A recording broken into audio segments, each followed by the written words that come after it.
Bon, maintenant, les gens, il faut qu'on parle d'un sujet. Parce que du coup, oui, agression impérialiste des Américains décidée par Donald Trump, son administration, envers le Venezuela, en dehors de tout droit international, etc., etc. Est-ce qu'on peut parler 2 secondes quand même de la question, est-ce que Kamala Harris aurait fait ça ou pas? Est-ce qu'on a le droit d'en parler? Est-ce qu'on a le droit de parler, par exemple, du fait que presque 40% des Américaines et des Américains se sont abstenus dans leur élection présidentielle en 2024, quand le choix, c'était les démocrates ou les républicains? Alors, je vais évidemment, j'entends déjà le profil Twitter, marteau faucille dans la bio, drapeau anarchiste, etc., taper déjà sur son clavier en mode enragé. Quoi, mais les démocrates ont soutenu la guerre à Gaza, enfin le génocide de Gaza, ils ont soutenu Israël, ils étaient alignés sur Israël, etc., pendant toute la campagne. Comment ça, tu peux dire que les citoyennes et citoyens eux-mêmes ont une part de responsabilité? C'était aux démocrates de motiver les gens de voter. Je sais déjà que vous êtes en train de taper ça. Arrêtez-vous tout de suite de taper ça. On n'a pas besoin de rajouter des arguments de merde dans le tas d'arguments de merde déjà qui nous entourent tous les jours. Évidemment, sur le fond, évidemment que les démocrates ont été complètement horribles sur Gaza. Évidemment qu'ils ont soutenu Netanyahou. Biden l'avait condamné à demi-mot. Enfin, voilà, il y avait des mots très très faibles pour le condamner.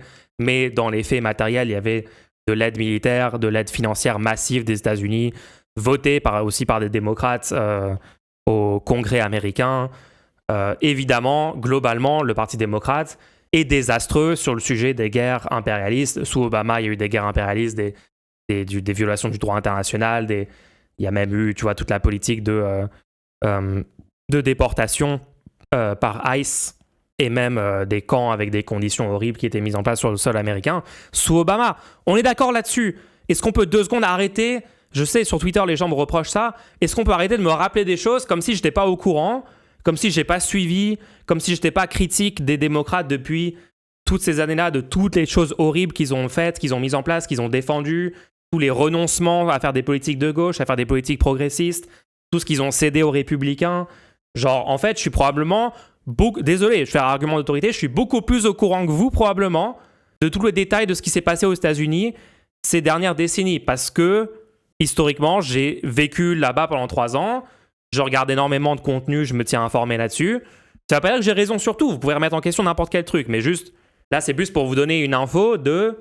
Parce que les gens partent du principe que, genre, je découvre les US, je découvre les démocrates tous les 2 jours. Ça me casse un peu les couilles, franchement. Quel est l'intérêt de faire de la politique fiction? Alors, l'intérêt de faire de la politique fiction, moi, j'appelle pas ça de la politique fiction, j'appelle ça de réfléchir à ce qu'on pourrait faire à la place de juste reproduire les mêmes erreurs du passé en permanence. L'intérêt de réfléchir à ça, c'est de potentiellement changer le monde, en fait. Donc là, j'ai envie de vous parler du concept de voter pour le moins pire. Voilà. J'ai envie qu'on parle du concept de vote pour le moins pire. Dans le contexte français, par exemple, au second tour de l'élection présidentielle 2022, j'ai appelé à voter pour Macron. J'ai même fait une campagne dans l'entre-deux tours. Dès lors qu'on a su que le second tour, c'est entre Le Pen et Macron, j'ai mis mon t-shirt Macron et j'ai fait une campagne pour le vote contre la pire des options. Voilà, pour qu'on n'ait pas la présomption de légitime défense pour la police inscrite dans la loi, pour qu'on n'ait pas l'interdiction du voile dans l'espace public, pour qu'on n'ait pas tous les droits des personnes LGBT remis en question, pour qu'on n'ait pas le droit à l'avortement remis en question par le gouvernement français, etc., etc., etc. Ce qui était juste ce que l'extrême droite française avait annoncé dans son programme ouvertement, sans parler de tout ce qu'ils feraient en plus de ce qu'ils disent publiquement, évidemment. Trump a fait un énorme nombre de choses qui n'ont pas été annoncées. Il n'a pas dit pendant la campagne « Ah ouais, au fait, je vais bombarder des villes au Venezuela en dehors du droit international et je vais capturer Maduro de force avec l'armée américaine. Et aussi, on va soutenir Israël dans le génocide à Gaza. » Non, pendant la campagne, il dit qu'il fera tout l'inverse et après, une fois au pouvoir, bien sûr, il fait ce qu'il voulait vraiment faire depuis le début. C'est la même chose dans le monde entier, dans tous les pays, l'extrême droite ment pendant la campagne. Adolf Hitler, par exemple, je ne sais pas si vous vous souvenez de lui, c'était prétendu socialiste, national-socialiste. Les nazis à l'époque avaient mis en place toute une propagande, toute une rhétorique pendant leur campagne en Allemagne pour faire croire qu'ils allaient faire des politiques de gauche favorables aux pauvres, favorables aux travailleurs allemands moyens, etc., etc. Point Godwin, exactement. Point Godwin est un bon argument. Il faut parler des nazis le plus souvent possible parce qu'on est littéralement dans une période de montée du fascisme. Donc si on ne rappelle pas ce qui s'est passé historiquement, on est un peu bête.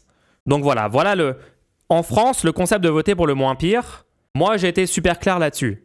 Il faut mettre au pouvoir un néolibéral autoritaire comme Macron, si c'est entre lui et des gens encore plus fascistes, encore plus dangereux sur à peu près tous les plans. Voilà, si vous voulez plus de faits pour démontrer ça, il y a juste à aller voir les votes à l'Assemblée nationale. Les votes de l'extrême droite française sont encore pires. Le vote du Front National sont pires que les votes des macronistes. Il y a des choses que le Front National essaye de faire passer, les macronistes le refusent en partie. Et bien sûr, il y a des choses que le Front National essaie de faire passer depuis longtemps, que les macronistes acceptent et font même passer dans des lois. La loi immigration sous les macronistes ont repris des pans entiers des points programmatiques du FN, etc. C'est pour ça qu'au premier tour, je ne milite pas pour Macron. Surprise, surprise. Il y a des gens qui pensent « Ah ouais, en fait, t'es pour le vote Macron au second tour face à l'extrême droite ?» Et tout d'un coup, ils oublient complètement que, bah non, en fait, de base, c'était pas ça que je voulais. Genre, Bon, bref, j'arrive même pas à comprendre comment les gens peuvent ne pas comprendre ce que je suis en train de dire, mais bon. Mais Macron est fasciste, MDR, t'es délulu. T'as parlé de ça, ça a attiré des gens en désaccord, on dirait, c'est impressionnant. Non, mais les gens, c'est tous les jours de ma vie. Tous les jours de ma vie, je dois lutter contre... Je dis ça, genre, un truc est moins pire qu'un autre. Quoi? Mais le truc qui est moins pire est quand même mauvais. En fait, tuer 10 000 personnes, c'est pire que tuer 1000 personnes, non? Quoi? Mais du coup, tu dis que tuer 1000 personnes, c'est bien? C'est tous les jours de ma vie, c'est une torture psychologique permanente, je suis obligé de la subir. Ça fait 4 ans que je l'explique en boucle, les gens ne comprennent pas et pensent que je suis en train de défendre dans l'absolu Macron. Ils pensent que je défends dans l'absolu les démocrates. Les fils ne se connectent pas dans le cerveau. Non, mais je sais pas quoi faire de plus, en fait. La seule chose que je peux faire, c'est continuer d'expliquer en boucle sur chaque stream, tant qu'il y a des gens qui comprennent pas. Constance Queen te propose de monter en vocal pour défendre ta position, ou sinon tu perds ma ban de la chaîne. Allez, genre, premier vocal ou ban de 2026, ok? Je pense qu'il faut juste le marteler, ça finira par rentrer. Bah, je sais pas quoi faire d'autre, donc on va partir sur ce truc. Constance Queen, t'as 60 secondes. Tu as le lien du Discord en chat. Tu peux cliquer dessus, venir dans le Discord, allumer ton micro, te mettre dans le vocal, et on va discuter. Je vais devoir redémontrer du coup pour la 10 millième fois pourquoi Macron est moins pire que Le Pen.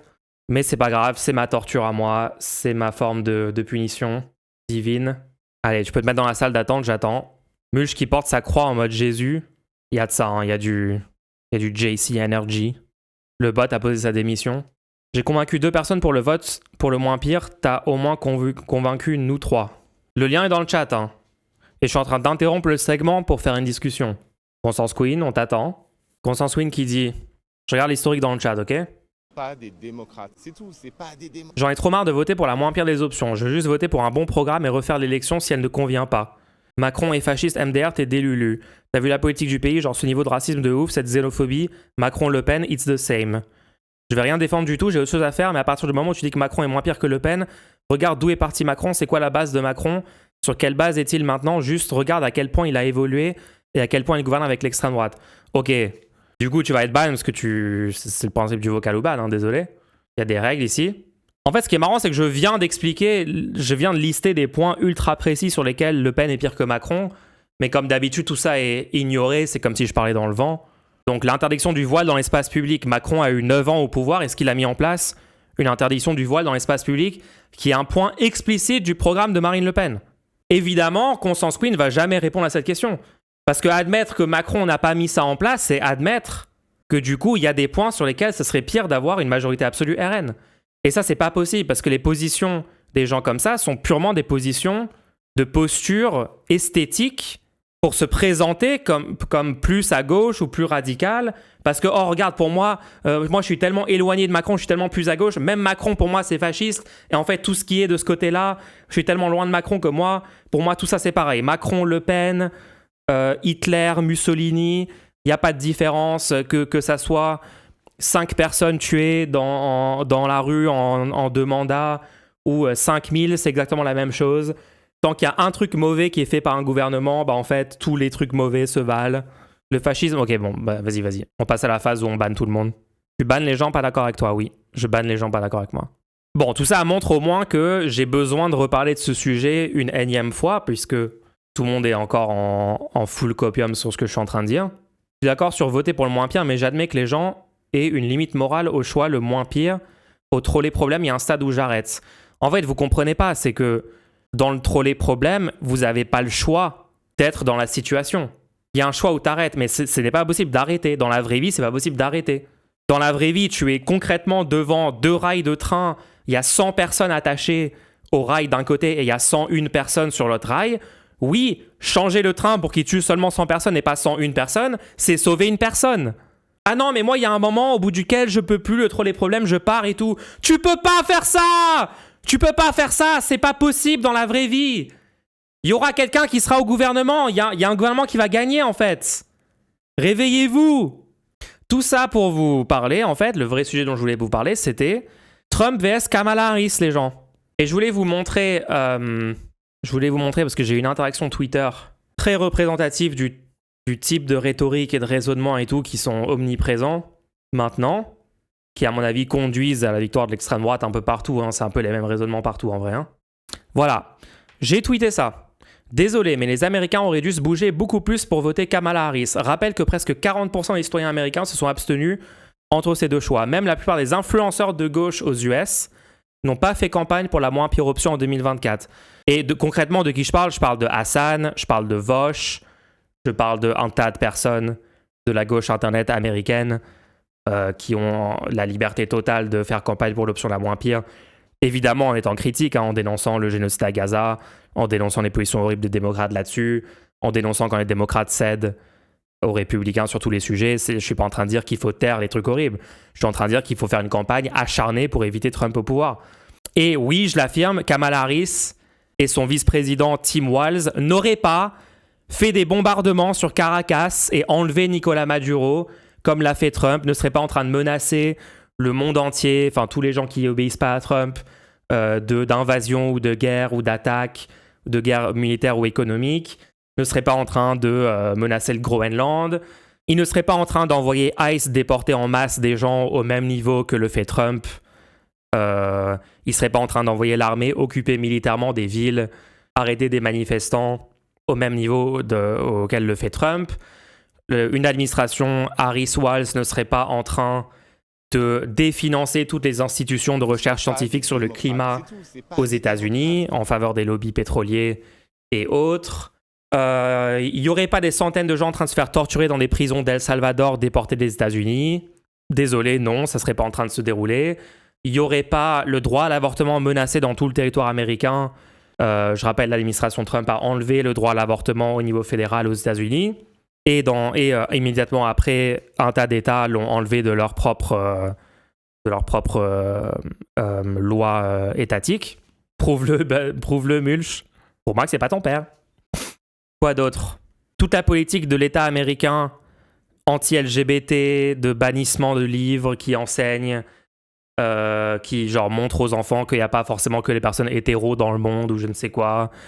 Toute la politique anti-trans d'État déployée aux US. Non, en fait, ce serait pas pareil. Ça serait pas l'utopie immédiate.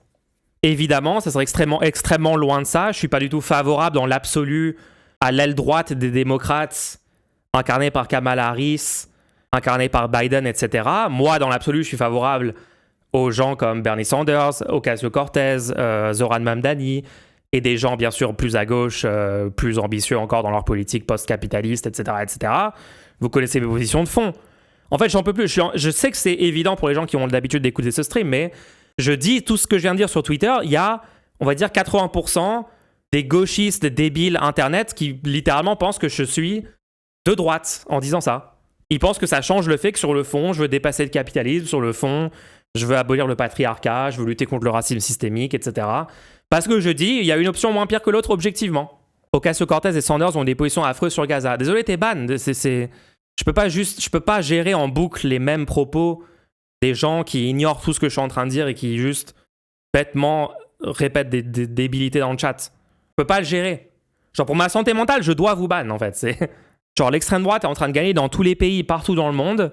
Et là, il y a quelqu'un qui veut une société post-capitaliste qui vous dit non, stratégiquement, venez, on met des néolibéraux autoritaires au pouvoir plutôt que les fascistes les plus extrêmes parce que ça maximise les chances qu'après nous, on puisse prendre le pouvoir, on puisse gagner, on puisse changer les choses. Et vous êtes là à répéter contre les gens comme moi. Heureusement que je ne suis pas la seule personne qui dit ça.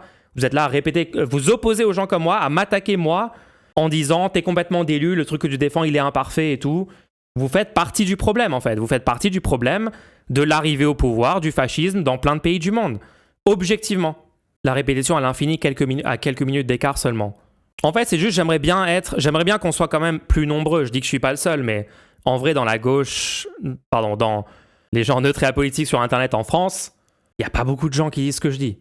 Ou alors ils le pensent intérieurement, mais ils savent que s'ils le disent publiquement, genre non, quand même, les démocrates, c'est moins pire, ils perdraient des points d'esthétique, de posture politique vis-à-vis de leur communauté, insupportable, sur leur pureté, genre « Ah non, je me suis sali, j'ai admis que quand même, peut-être, c'était moins pire que Trump. » Comptez les propos comme ça qui ont été dits par, j'en sais rien, moi, quels sont les influenceurs pas du team, Lazawa Prod, Mathieu Burgalassi, Ribot dans la sauce, Et encore, il y en a peut-être parmi eux qui ont déjà admis ça, mais je ne sais pas s'ils le font fréquemment, s'ils le font aussi clairement que je le fais moi.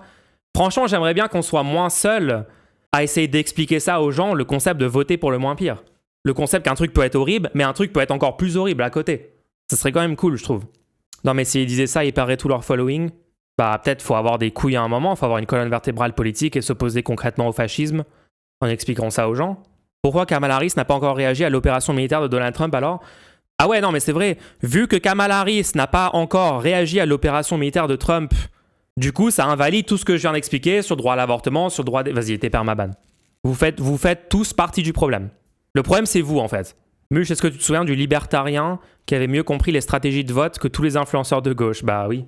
Bah, les influenceurs de gauche, français et américains en vrai, hein, parce que bon, c'est le problème que je décris est probablement pire aux US qu'en France. Hein. D'ailleurs, on voit puisque Trump a gagné l'élection, donc en France, le FN n'a pas encore pris le pouvoir. Aux US, c'est déjà fait. Un bébé comprend déjà le concept du voter pour le moins pire, mais il faut l'expliquer à des gens qui sont soi-disant politisés. Mais est-ce que quand même vous pouvez être plus vocaux là-dessus ? Est-ce que vous pouvez le dire plus fort, le dire plus clairement ? Quand il y a des gens sur Twitter qui disent « Non, mais attendez, c'est un petit peu complètement fou, non, de dire que Kamala Harris aurait gouverné exactement de la même façon que Trump sur absolument tous les points. Est-ce que vous pouvez liker, repartager les gens qui disent ça ? Genre, il faut de la force quand même parce que vous vous rendez pas compte des torrents de tweets, d'arguments, de commentaires, de QRT, de trucs horribles qu'on se prend tous les jours juste parce qu'on affirme ça, quoi. Donc voilà, par exemple. Venez, on revient sur mon tweet, pardon. Je me perds dans mon segment. Vas-y. Alors, là, je dis il fallait peut-être voter Kamala Harris, non ? 40% des gens se sont abstenus. Réponse immédiate, les démocrates participaient activement au génocide des Palestiniens à Gaza. Autre réponse, n'importe quoi. Pas l'un pour rattraper l'autre. Les démocrates ont présenté une pro-génocidaire. Personne n'allait se déplacer pour cela. On n'a pas assumé la montée du fascisme à la place des sociodémocrates. Donc là, on introduit le concept que plusieurs personnes peuvent avoir une responsabilité dans l'échec d'empêcher l'extrême droite au pouvoir. Ça peut être plusieurs facteurs, en fait. Tu vois, par exemple, une équipe de foot gagne un match parce que leurs attaquants ont été très très forts, mais aussi parce que leurs défenseurs ont été mauvais et ont fait des erreurs, etc. Tu vois, une victoire d'un match peut être plurifactorielle. C'est un truc qu'on découvre en 2026. En tout cas, certaines personnes n'ont pas encore compris ce truc en 2026. Un truc peut arriver dans le monde et ça peut être causé pas par une seule chose, mais par plusieurs choses. C'est fou. Donc la défaite des démocrates peut être de leur responsabilité en partie parce qu'évidemment Kamala Harris c'est une candidature catastrophique et qu'ils auraient dû choisir quelqu'un qui n'est pas pro-génocide, qui est meilleur sur le fond sur tous les sujets, quelqu'un comme Bernie Sanders, Ocasio-Cortez, je ne sais quoi. Mais en même temps, une fois qu'ils ont pris cette décision, les gens peuvent aussi avoir la responsabilité de mettre la moins pire option au pouvoir. Donc ça peut être partagé en fait. C'est un truc de fou, on apprend des choses de ouf aujourd'hui. Autre exemple, hein, la défaite de la gauche en 2022 en France, ça peut être plurifactoriel. Ça peut être déjà bien sûr, les forces du capital qui se rangent en faveur de la droite et de l'extrême droite. Énorme facteur numéro 1 presque. Toute la propagande des médias mainstream, etc. Et ça peut aussi être les abstentionnistes qui pensent que c'est une bonne idée de s'abstenir. Les petits candidats de gauche qui se présentent en divisant les voix.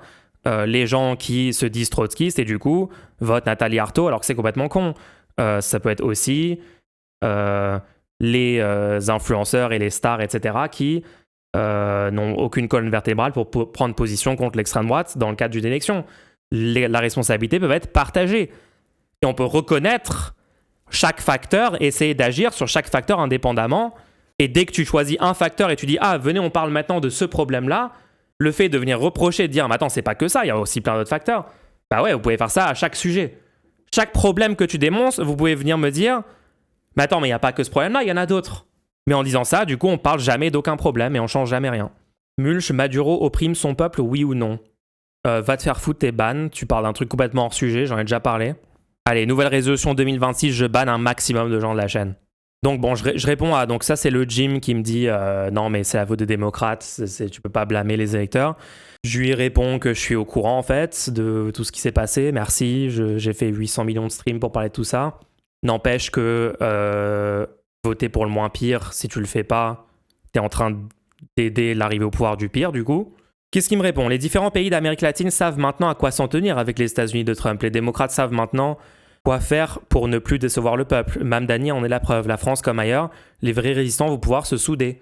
Donc maintenant qu'on a laissé l'extrême droite arriver au pouvoir et qui bombarde tout le monde et qui déstabilise le monde entier, qu'il essaye d'abolir la démocratie américaine, qu'il opprime toutes les minorités dans son pays et tout, bah maintenant on sait, on a appris. Maintenant on sait que du coup, bah non en fait, maintenant on sait rien. Maintenant on sait rien du tout. Tout s'est juste empiré. La fenêtre d'Overton s'est shiftée vers la droite. La classe capitaliste a eu encore plus de pouvoir. Les droits acquis ont été remis en question. Donc c'est un retour en arrière. Et ces gens défendent le retour en arrière parce qu'ils disent non mais en fait, les gens vont se rendre compte maintenant que ce qu'il faut c'est la gauche de rupture. Ça ne marche jamais. Encore une fois, c'est la logique fondamentalement accélérationniste que tout le monde répète H24. Non mais maintenant en fait les vrais résistants vont pouvoir se souder. Mais se souder pour faire quoi concrètement? Parce que je rappelle, moi je suis en train de dire, peut-être fallait éviter Trump et mettre le moins pire et après se battre pour avoir une gauche de rupture par la suite, notamment au sein du Parti démocrate. Moi je propose un truc, je propose une porte de sortie, je propose une solution concrète, aucune proposition en face, mais des gens pour venir m'attaquer sur ce que je suis en train de dire. C'est-à-dire le gars se dit dans ma journée, moi, d'ailleurs c'est le début de l'année 2026, là vas-y, le 3 janvier, j'attaque fort mon combat politique, je vais faire un combat politique contre ce que raconte Bad Mulch quand il dit il faut voter pour le moins pire. En proposant quoi? Bah rien, bien sûr, il n'y a jamais aucune proposition. Petit shout-out à Mélenchon pour sa phrase « Le moindre mal, c'est toujours le mal ». Ouais, fuck Mélenchon pour cette phrase de merde. Mélenchon qui a appelé à voter Jill Stein. Quelle catastrophe. La validation pour toutes les pires personnes qui se prétendent de gauche, les pires personnes performatives, les pires larpeurs qui ont été validés par Mélenchon ce jour-là. Putain, si seulement il avait été cohérent vis-à-vis des US par rapport à ce qu'il dit sur la France, quoi. Donc qu'est-ce qu'il propose? Faire ce qu'a fait Mamdani à New York, proposer une alternative au camp progressiste, une rupture avec l'accompagnement. Les élections de mi-mandat devront trancher les choses. Tout ça n'est pas du tout en contradiction avec le fait de voter pour le moins pire. Et je suis évidemment d'accord avec ça, enfin genre oui bien sûr. Le Jim, je n'aurais voté, donc je dirais Jim, mais est-ce qu'on est d'accord, fallait voter pour Kamala Harris face à Donald Trump? Réponse, je n'aurais voté ni pour l'un ni pour l'autre, comme je ne voterai plus pour un socialiste en France. Il faut arrêter de prendre en otage le peuple pour des gens qui font sans arrêt le contraire de ce qu'ils disent. C'est ce qui a permis la progression de l'extrême droite partout. Donc ce qui a permis la progression de l'extrême droite, c'est, oui, les gens qui se prétendent de gauche, mais après qui font une politique de droite, les néolibéraux qui cèdent du terrain en permanence à l'extrême droite, qui créent les conditions matérielles qui avantagent l'arrivée au pouvoir d'extrême droite, on est d'accord sur tout ça.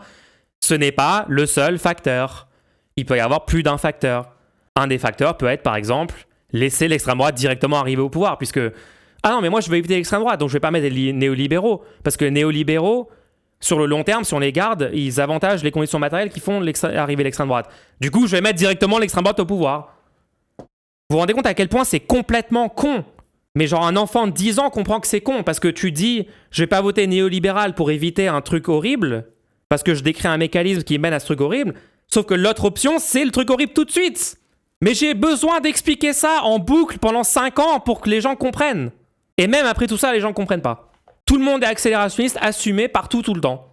Bah désolé, moi, le Jim, je considère que tu es un militant favorable à l'arrivée au pouvoir de l'extrême droite avec ce raisonnement.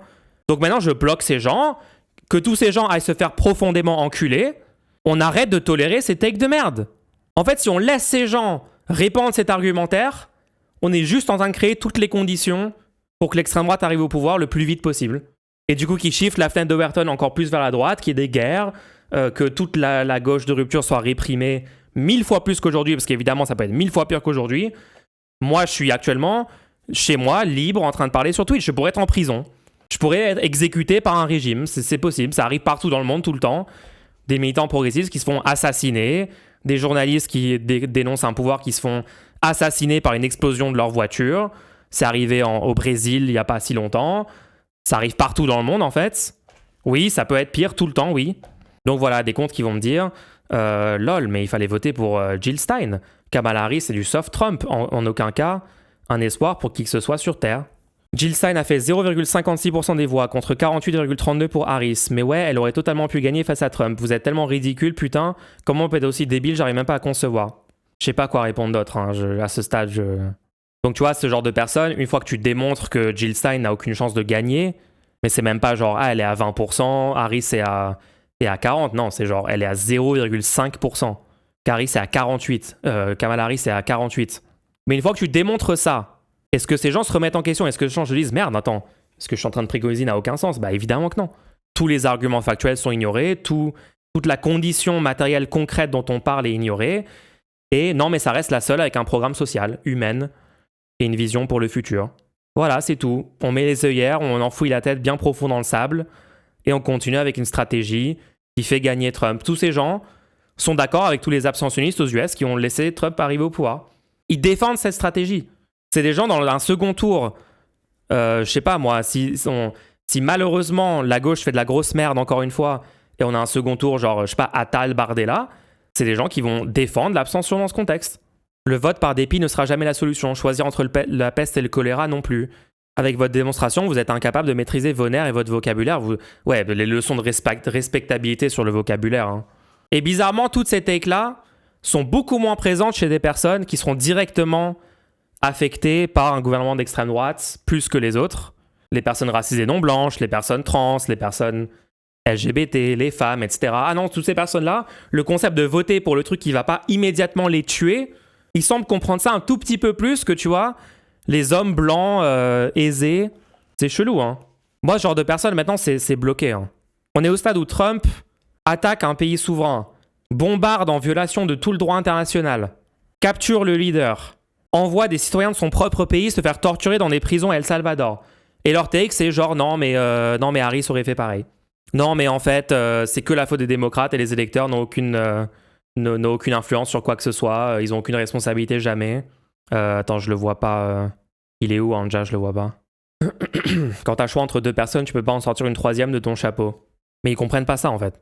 Les démocrates qui ont participé à un génocide, c'est compliqué de mobiliser le peuple de gauche avec les mains tachées de sang des innocents. Je lui réponds, bah ouais, c'est compliqué, fuck les démocrates de droite qui ont été horribles sur Gaza, mais à un moment, si c'est nécessaire de les faire gagner pour éviter Trump, bah on a une colonne vertébrale et on le fait sans relâche. Comment se dire antifasciste et pas le faire? Tu vois, est-ce que ce genre de personne va dire, ah ouais, en fait, ouais, ok, il a un point quand même. Ok, genre il est pas en train de défendre les trucs horribles des démocrates, il est en train de dire, venez, on évite Trump. Jamais il y a une remise en question. Là, on va sortir un argument à côté de la plaque. C'est principalement les jeunes qui se sont abstenus. On peut pas proposer aux gamins de choisir entre un fascisme éco-responsable et un fascisme pur jus façon années 30. La social-démocratie aux US comme en Europe pave le chemin du retour de la barbarie décomplexée. Bah nique-toi en fait. Hein. Est-ce que j'ai le droit d'appeler ces gens des fascistes ou pas maintenant? Kamala Harris était une vice-présidente quand son administration a soutenu et a armé Israël pour qu'il génocide les Palestiniens. La politique étrangère impérialiste des gringos est la même qu'elle soit démocrate ou républicaine. Trump le fait au vu de tous, c'est tout. C'est de la folie. Ah oui, les démocrates américains ne font pas de guerre, c'est bien connu. Merci pour tes analyses claquées au sol comme d'habitude. Ok, la rare personne qui dit que j'ai raison sur ce réseau des enfers. Je pense que c'est parce que Kamala Harris a fait une campagne de merde. Ouais, ça peut pas être plusieurs choses, ça peut pas être une campagne de merde et aussi les gens sont pas allés voter. Impossible. Avec Kamala Harris, ça aurait été la même chose. Moi, je le dis second degré et tout le monde comprend ici que c'est une blague et tout. Non, en dehors de cette communauté et de certaines autres sphères et tout, beaucoup de gens le disent full premier degré. Oui, avec Kamala Harris, ça aurait été la même chose. Le droit à l'avortement aurait été remis en question. Les droits des LGBT auraient été remis en question. Désolé, mais tous ces gens n'en ont absolument rien à foutre des droits des personnes trans, des droits des personnes LGBT, des droits des femmes. J'y crois pas une seule seconde qu'ils en ont quelque chose à foutre. Littéralement, une recherche Google de 30 secondes vous indique que Trump et Kamala Harris n'ont rien à voir sur ces deux trucs. Je suis vraiment choqué, ils disent tous Kamala égale Trump. Mais c'est ce que je vous dis, les gens. C'est qu'en fait, moi, j'ai l'impression d'être une des seules personnes qui dit aussi clairement ce que je dis là, avec le vote pour le moins pire. Il y a cette take-là, elle est pas hyper populaire sur Internet. Elle est même plutôt assez impopulaire, honnêtement. Ou alors peut-être que j'ai juste un algo Twitter très défavorable qui montre mes tweets aux pires personnes, hein, mais bon. Si Kamala Harris était élue aux US, la politique des US serait exactement la même. Ça aurait été pareil, genre les deux sont impérialistes. Drapeau, marteau faucille, Marx. Trump et Kamala Harris, c'est bonnet blanc, blanc bonnet. Pastèque, pro-Palestine. C'est partout, tout le temps, en fait. Vous savez, c'est quoi le pire dans tout ça? Il y a des gens qui comprennent ce que je dis quand je dis non, mais c'est quand même, il y a un moins pire entre les macronistes et les lepénistes. Ils le comprennent dans le cas de la France. Et on transcrit aux US, et là, la logique sous-jacente leur échappe complètement quand on commence à parler des US. Genre, ils sont d'accord sur le truc voter pour le moins pire en France, mais dès qu'on transcrit ce même raisonnement de fond aux États-Unis entre les démocrates et les républicains, tout d'un coup, la logique disparaît. Parce qu'en fait, il y a plein de gens qui réfléchissent pas vraiment avec un raisonnement logique de fond et une stratégie politique de fond qu'ils appliquent de façon égale à toutes les situations, mais plutôt avec des sortes de vibes contextuelles selon la situation, des impressions, répéter des trucs qu'ils ont entendus à droite et à gauche sur Internet, sur tel stream, sur telle vidéo, sans même se rendre compte que du coup, ils appliquent pas du tout la même logique quand il y a deux situations analogues. Regardez ça, je me fais ratio par des comptes comme ça.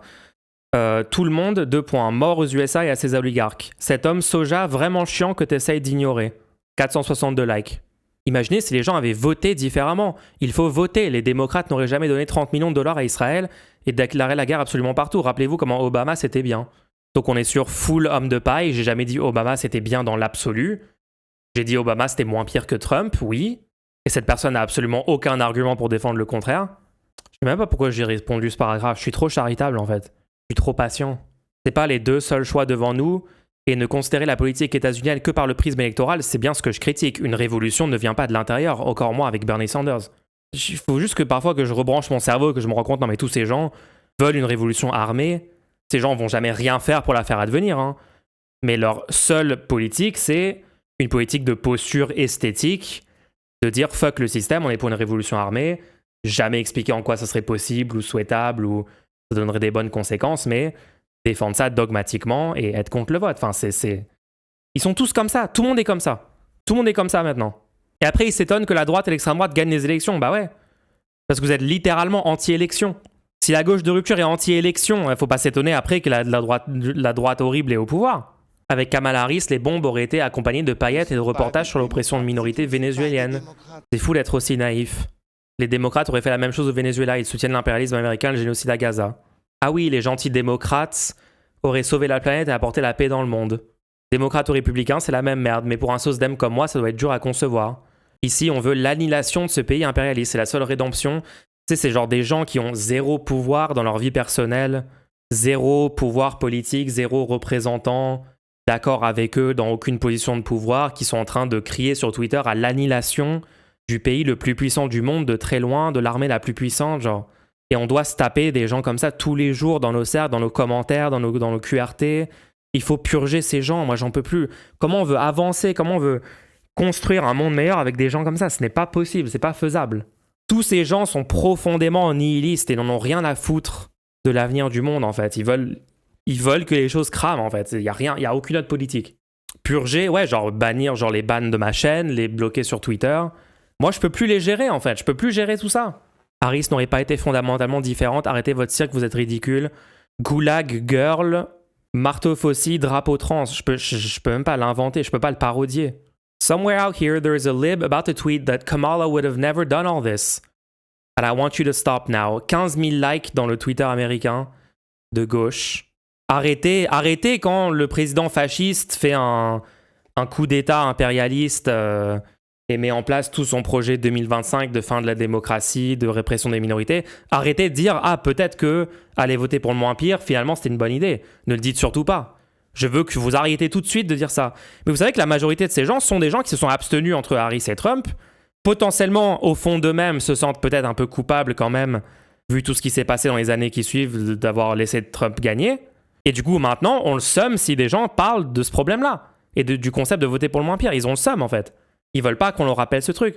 Mais c'est comme, tu vois, juste prendre un exemple tout bête, hein, montée de Linguisticae la veille du premier tour 2022, qu'il y a des gens dans son chat qui disaient « Non mais attends mec, tu veux pas qu'on vote Mélenchon quand même parce que là il est largement en tête parmi les forces de gauche, il peut être au second tour quand même si on pousse un peu, machin. » Et il était enragé contre les gens de son chat qui disaient ça, en disant vous nous avez dit pareil à la dernière élection, vous avez passé 5 ans à attaquer les gens qui ont dit de voter pour Hamon ou pour je ne sais qui de petits candidats en disant que c'est leur faute. Oui, c'est une justification a posteriori, j'aurais eu du mal à me regarder dans la glace si j'avais laissé passer le fascisme. Enfin, je sais pas en fait, ma conception de la vie est tellement éloignée de ce que ces gens ont en tête. Genre moi, par exemple, je sais qu'en 2017, je me suis abstenu entre Macron et Le Pen. Et quelques années après, je me suis rendu compte à quel point c'était catastrophique d'avoir fait ce choix. Parce que concrètement, j'avais laissé une partie des gens décider de comment flécher mon vote. Que mathématiquement, c'est ça qui se passe. Et genre, 40% des gens étaient allés voter Le Pen avec mon vote, quoi. Donc j'avais techniquement en partie voté pour Le Pen en m'abstenant. Et même à l'époque, j'avais parlé à 2-3 de mes amis et tout en disant non mais fuck Macron, fuck Le Pen, moi je vote ni l'un ni l'autre, je m'abstiens et tout. Et je me suis senti coupable. Quand j'ai compris les conséquences de mon choix, je me suis dit merde, mais en fait j'ai défendu auprès de certains proches et tout un choix complètement désastreux. Et je leur ai expliqué clairement, quand j'ai compris, je suis revenu vers eux en disant ouais en fait quand je t'ai dit ça, bah, c'était de la grosse merde, moi, je me suis remis en question. Et en fait j'ai compris que c'était pas du tout une bonne idée de pas tout faire pour empêcher l'extrême droite d'arriver au pouvoir. Genre, une fois que je me suis remis en question, je me suis dit, merde, pendant ce temps-là, j'ai vraiment eu, pendant une phase de ma vie, un impact négatif sur le monde, en fait. Un impact partiellement pro-fasciste sur le monde. Genre, parce que j'essaie de prendre ça au sérieux, tu vois. Je prends au sérieux le choix que j'ai fait, l'impact du choix. C'est pour ça que je peux pas comprendre ce genre de personne, je peux pas le comprendre. Après, il te traite de castor. Et donc là, il y a ce compte Twitter-là, tout content, qui vient mettre en réponse ici, oh regardez j'ai trouvé le lib complètement désastreux qui a dit oui il fallait voter Kamala Harris, j'ai trouvé c'est bad mulch en fait, lol, regardez-le, venez on va tous se moquer de lui parce qu'il voulait éviter le fascisme. Grosse ambiance. Allez, aidez-moi à ratio ce compte de merde là s'il vous plaît. Faut qu'on soit plus actif en fait. Faut juste qu'on soit beaucoup plus actif et beaucoup plus vocaux sur ce qu'on est en train de dire là-dessus. Votre pote, là, c'est la dernière fois que vous le mettez dans ma TL. Misère de l'électoralisme, version créateur de contenu, divertissement politique. Ah ouais, non, mais ça, c'est mon autre tweet. Ok, voilà. Conclusion, les gens. Il faut propager l'idée que voter pour le moins pire est une bonne chose, et c'est même quelque chose de nécessaire. Je vois dans ce moment actuel que les gens qui essaient de le faire comprendre vis-à-vis de la situation américaine, de la dernière élection présidentielle américaine en 2024, se font chier dessus globalement. Donc, moi, j'essaye de vous indiquer comme quoi c'est important et de soutenir les gens et de vous-même défendre cette position un peu plus activement, quoi. Notamment parce que cette même logique sous-jacente est appliquée en France également par un tas de personnes et avantage l'arrivée au pouvoir d'extrême droite. Et d'ailleurs, ça avantage aussi un tas de gens qui vont dire « Ah non, mais la force en tête à gauche n'est pas assez bonne pour moi. Moi, j'attends d'avoir un truc parfait qui correspond beaucoup plus à toutes mes positions ultra radicales ou je ne sais quoi, avant de voter. Et donc, du coup, je ne peux pas voter, par exemple, LFI, ou je ne peux pas voter, par exemple, pour un autre parti dans une élection locale ou une élection législative, s'ils sont dans l'absolu mauvais ou s'ils ont défendu des mauvaises politiques. C'est vraiment un raisonnement sous-jacent qui est omniprésent de s'opposer au vote pour le moins pire. Il faut que ça change, il faut que ça change vite. Parce que c'est un des trucs qui nous met dans la grosse merde en tant que société. Donc venez, on se remet en question là-dessus et on essaye de faire mieux. Le sophisme de la solution parfaite est ultra courant pour justifier l'abstention. Mais bien sûr, c'est aussi un truc qui justifie l'abstention. En fait, c'est un peu un truc sous-jacent qui, dans la tête des gens, qui les conduit à faire tout un tas de choix de merde. Venez, on change ça. Voilà, c'est tout.